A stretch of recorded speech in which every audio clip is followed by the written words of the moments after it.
रवि श्रीवास्तव जी, जो भ्रष्टाचार के खिलाफ लड़ाई लड़ी आम आदमी पार्टी ने, अरविंद केजरीवाल की सबसे बड़ी जो राजनीतिक पूंजी मानी जाती है ईमानदारी, उसी पर इतना बड़ा हमला हो गया है। क्या उनके लिए इसे उबर पाना आपको लगता है संभव है, जिस तरीके के आरोप लग रहे हैं और जिस तरह के वीडियो जिस तरह से आ रहे हैं? कि इस तरह का हमला, ये सब चीजें सुनियोजित है और दुख सिर्फ इस बात का है कि इसकी जो टाइमिंग है वो गलत हो गई है, क्योंकि अभी अभी एमसीडी के चुनाव होने वाले हैं, अभी अभी गुजरात के चुनाव होने वाले हैं और आज से 15 दिन के बाद में ये मुद्दा पूरी तरह से खत्म हो जाएगा। आपने 27 दिन पहले रेड हुई थी मनीष सिसोदिया के घर पे, 1 रुपया मिला नहीं। बाद में लॉकर छाने गए, 1 रुपया मिला नहीं। और जो एक सीबीआई ने जो पेपर बनाया, उस पेपर में भी ये लिखा कि किसी अमित अरोड़ा को दिनेश अरोड़ा ने 1 करोड़ रुपए दिए और वो भी सूत्रों ने बताया, वो सीबीआई को नहीं पता चला, वो भी सूत्रों ने बताया। इस तरह के फर्जी केस पर आप क्या जवाब देंगे? 144 क्या जवाब दीजिएगा प्रेम शुक्ला जी, बोलिए। लाइसेंस है, दुनिया भर की पूछ रहे हैं। अरे भाई सुन रहे हैं, क्या जवाब दीजिएगा बताइए। ये गुजरात कनेक्शन निकाल रहे हैं दरअसल, जो कुछ हो रहा है उसके पीछे। प्रेम शुक्ला जी, देखिए अखिलेश जी साफ तौर पर दिखाई दे रहा है। जरा शांत हो जाइए भाई, आपकी बात हो गई है। मेरा नाम प्रेम शुक्ला है। हो गए शांत भाई, आप अशांत मत रहिए। हाँ ठीक, धन्यवाद धन्यवाद धन्यवाद। देखिए ये साफ तौर पर दिखाई दे रहा है कि केजरीवाल सरकार ने होलसेलर्स का कमीशन बढ़ाकर उनसे बड़े तौर पर जो है दलाली ली है। ये साफ तौर पर दिखाई दे रहा है कि एक्साइज ड्यूटी घटाने के पीछे कोई सुनियोजित षड्यंत्र था। ये साफ तौर पर दिखाई दे रहा है। देखिए फिर बीच में चिल्ला रहे हैं। जरा अखिलेश जी को शांत कीजिए, अभद्र आदमी को, बारी बारी से बोलिए, बदतमीज आदमी को शांत कीजिए। मैं इसके बीच में नहीं बोल रहा था। दरअसल अगर आप दोनों एक साथ बोलेंगे किसी की बात नहीं पहुंच पाएगी लोगों तक। मैं आऊंगा आपके पास, प्रेम शुक्ला को कंप्लीट करने मैं इसके बीच में नहीं बोल रहा था। ये प्रेम शुक्ला जी बोलिए, अपनी बात रखिए।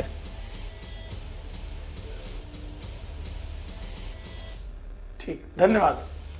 देखिए बहुत साफ तौर पर दिखाई दे रहा है। पहले एक्यूज नंबर 14 के पिता इस बात को पूरी तरह से कबूल करते हैं स्टिंग ऑपरेशन में कि किस तरह से कौन कौन से लोगों ने केजरीवाल जी की शराब नीति को बनवाने में भूमिका निभाई और कैसे रिश्वत दी। अब एक्यूज नंबर 9 भी स्टिंग ऑपरेशन उनका आ गया है और साफ तौर पर सारी चीजें दिखाई दे रही हैं। जो कल तक स्टिंग के लिए जो है मुख्यमंत्री की कुर्सी पर बैठकर संवैधानिक पद से लोगों को आह्वान कर रहे थे कि आप स्टिंग ले आइएगा, हम कार्रवाई करेंगे, उनकी घिघी क्यों बन गई है? इसलिए घिघी बन गई है कि मनीष सिसोदिया ने अकेले तो पैसा खाया नहीं है, केजरीवाल को पैसा दिया है और ये पैसा पंजाब के चुनाव में, गोवा के चुनाव में इस काले धन का दुरुपयोग हुआ है। अब इनका गला पूरी तरह से फंसा हुआ है। तो अब आए बाएं साएं बक रहे हैं। जो सवाल भारतीय जनता पार्टी ने पहले होगी आपकी बात पत्रकार सम्मेलन से उनसे पूछे। ठीक है प्रेम शुक्ला जी, आपकी बात रवि श्रीवास्तव जवाब दीजिए। क्यों उत्तर नहीं दिया? ठीक है रवि श्रीवास्तव, आइए बोलिए। ये घिघी किसकी बन गई है? वो तो चैनल पे चुनौती दे रहे हैं, प्रेस कॉन्फ्रेंस करके चुनौती दे रहे हैं। आप जो उखाड़ सके उखाड़ लीजिए जा करके। आप पे तो हिम्मत नहीं है, आपकी हैसियत नहीं है। आप तो खाली यहाँ बैठ के आरोप लगा रहे हैं। अरे भाई वो तो कह रहे हैं मैं पकड़ो, आओ हमें पकड़ो आके। कैसी शब्दावली का प्रयोग करता है ये चिरकुट कहां से पकड़ के लाई? कॉन्फ्रेंस में कैसी बकवास बातें करता है श्रीवास्तव जी। हमें भाषाई मर्यादा का ख्याल रखना चाहिए। हम अच्छे शब्दों का चयन करें तो बेहतर है, क्योंकि सभी लोग हमें सुन रहे हैं, करोड़ों लोग सुनते हैं जब हम टीवी पर बोल रहे होते हैं। ठीक है, अपनी बात रखिए रवि श्रीवास्तव। इनकी संस्कृति जो बोलिए रवि श्रीवास्तव जी। हाँ, गलिच्छ शब्दों के प्रयोग से उत्पन्न हुई है।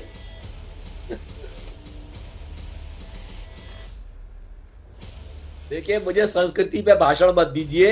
मुझे भाजपा की संस्कृति बहुत अच्छी तरह से मालूम है। आप उस संस्कृति की बातें मत करिए। आपके नेता क्या भाषा यूज करते हैं वो मुझे मालूम है। मेरा यही कहना है आपसे कि आपको खुली चुनौती मिल रही है, आप चुनौती को स्वीकार करें, चुनौती पे कार्रवाई करें। तो चुनौती सीबीआई से स्वीकार करिए शिवम जी। चिंता कर रहे हैं। मैं तो फिर से यही कहूंगा, ये वो होता है ना गलियों में आमतौर पर लड़ाई होती है कि भाई किसी ने, एक आदमी ने, किसी ताकतवर ने या किसी सही आदमी ने दूसरे को चांटा मार दिया कि बस अब की बार मार के दिखा दे तू, एक बार उसने फिर मार दिया, अब की बार लास्ट और मार के दिखा दे। अरे दर्जन भर तुम्हारे लोग अंदर जेल में पड़े हुए हैं, याददाश्त उनकी चली गई, ये कह रहे हैं चुनौती दे दो। अरे भैया जो गए हुए हैं उन्हीं की बेल करा लो पहले। बहरहाल महत्वपूर्ण बात यहां पर यह है कि एबीपी के दर्शकों और देश को यह समझना चाहिए कि इसमें मोटा माटी पॉलिसी में क्या है। इस देश में किसी भी चीज में अगर कंपटीशन पैदा करना होता है सरकार को, तो उसका काम होता है कि उस पर्टिकुलर डिपार्टमेंट में ज्यादा से ज्यादा लाइसेंस बांटे। होलसेल पर इस दिल्ली में सबसे ज्यादा लाइसेंसेस, होलसेल शराब की पर सबसे ज्यादा लाइसेंसेस होते थे। केजरीवाल सरकार ने क्या किया कि जो होलसेल लाइसेंस की फीस 5 लाख रुपए थी, उस 5 को खत्म करके सीधा 10 करोड़ कर दी। पूरे देश में कहीं ऐसे लाइसेंस 10 करोड़ में नहीं मिलते हैं, हर जगह 5 लाख या उसके आसपास ही है। उससे क्या हुआ कि जो वो छोटे छोटे प्लेयर थे वो सारे खत्म हो गए, लाइसेंस फीस ही नहीं दे पाए।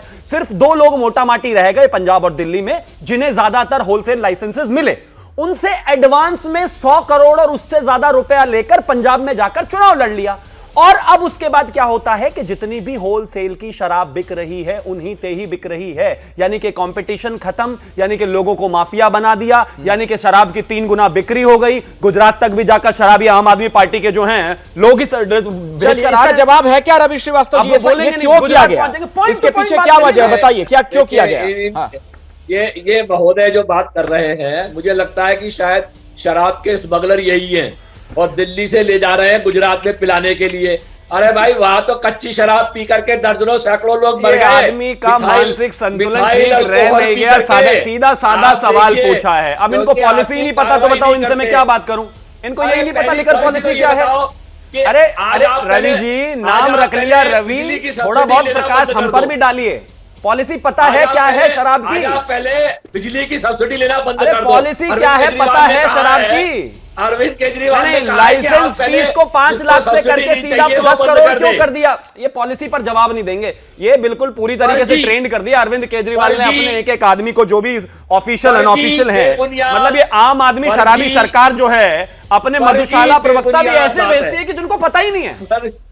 अरे भाई फर्जी बेबुनियाद बातों का जवाब नहीं होता। आप कहना कहते रहिए। आप मानते हैं कि फीस नहीं बढ़ी आपके पास में? अच्छा सर बताइए, फीस नहीं बढ़ी, करते रहिए, मैं क्यों जवाब दूं? मतलब इनके पास कोई जवाब नहीं। और अखिलेश जी आपने एक सवाल और पूछा था, मैं उसका जवाब और देना चाहता हूं। जल्दी से आपने कहा कि आपके पास सबूत क्या है ये सब हुआ। ये जो लाइसेंस वाले 11, 12, 13 लोगों पर एफआईआर हुई है, ये कोई भारतीय जनता पार्टी के लोग थोड़ी ना है, ना भारतीय जनता पार्टी के बिजनेसमैन है, ये दिल्ली के बिजनेसमैन है जिनको लाइसेंस अरविंद केजरीवाल ने दिया था। अगर वो आ जाकर अरविंद केजरीवाल को गाली दे रहे हैं तो वो उन्हीं की तो करनी पे दे रहे हैं ना। तो जाहिर है जिनको लाइसेंस मिला था उनसे पैसे लूट कर खा गए, बाकी लोग। अच्छा रवि श्रीवास्तव जी एक मिनट।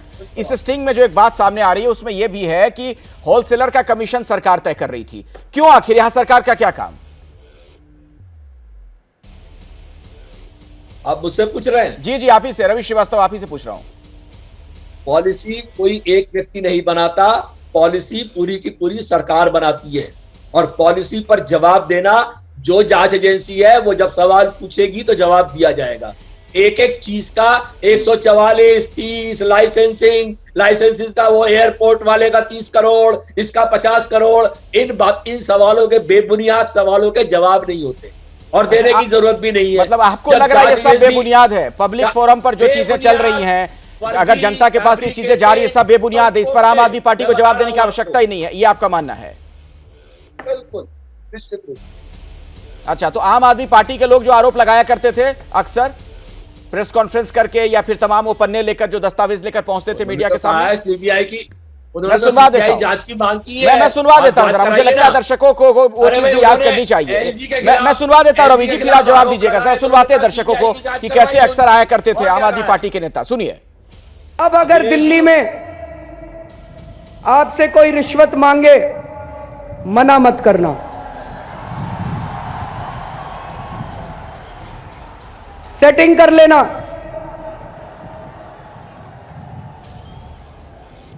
अपना फोन जेब में हाथ डालना, अपने मोबाइल फोन को रिकॉर्डिंग पे लगा लेना। जब वो पैसे मांग रहा है उसकी आवाज रिकॉर्ड कर लेना, मुझे लाके दे देना, हम उसके खिलाफ सख्त से सख्त कार्रवाई करेंगे। फरवरी 2015 का ये वक्तव्य मैंने आपको सुनवाया रवि श्रीवास्तव जी, यही सलाह महंगी तो नहीं पड़ गई? बिल्कुल नहीं। क्या इसमें जो भी इसमें शिकायत आई होगी उसके ऊपर कार्रवाई हुई होगी, उसमें कहां परेशानी है भाई? वो जो आया होगा कंप्लेंट लेके उस पर कार्रवाई हुई होगी निश्चित रूप से। तो इसमें नहीं, आप तो भागने ये की भी बात कह रहे कहां हैं से ना आ कि गई? ये सब बेबुनियाद है, इस पे जवाब ही देने की जरूरत नहीं है आम आदमी पार्टी को। क्या मजबूरी है मेरी, बताइए। मैं अभी आपको बताती हूँ कि मैंने ओए होए होए होए होए, नमकीन के चटकारे लेते हुए टकटकी मार के डिबेट शो को पॉज रिपीट कर करके देख रहे हैं जोगिंदर जी। इनकी तरह आप भी देखें अपनी फेवरेट डिबेट्स को रिपीट कर और डाउनलोड कीजिए एबीपी लाइव ऐप अपने स्मार्ट टीवी पर।